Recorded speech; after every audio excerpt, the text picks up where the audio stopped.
ശിശുഭാഷ. ഭാഷാർജനത്തിനുള്ള വാസന മാനുഷിക ജന്മസിദ്ധമായിരിക്കണം.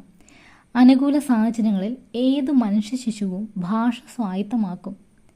കുഞ്ഞുങ്ങളുടെ ആദ്യകാലത്തെ ഭാഷാഗ്രഹണത്തിനും ഭാഷയുമായുള്ള സമ്പർക്കവും അനിവാര്യമാണ്. എന്നാൽ മാതൃഭാഷയെ അങ്ങനെ തന്നെ അനുകരിക്കുകയല്ല ശിശുക്കൾ ചെയ്യുന്നത്. അനുകരണം അവയുടെ ഭാഷണ പ്രക്രിയയുടെ സ്വഭാവമാണെന്നിരിക്കലും മുതിർന്നവരുടെ ഭാഷയുടെ ആവർത്തനങ്ങളല്ല ശിശുഭാഷ. ഈ രണ്ട് ഭാഷാരീതികൾക്കും വ്യാകരണപരമായി വ്യത്യാസങ്ങളുണ്ട്. ഒരു വ്യക്തിയുടെ ഭാഷയുടെ പരിണാമഘട്ടങ്ങളെപ്പറ്റി പഠനങ്ങൾ നടന്നിട്ടുണ്ട്.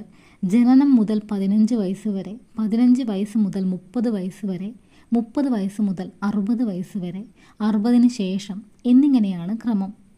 ഒരു കുഞ്ഞ് പിറന്നു വീണ് 4-5 മാസം കഴിയുന്നതോടെ അസ്പഷ്ട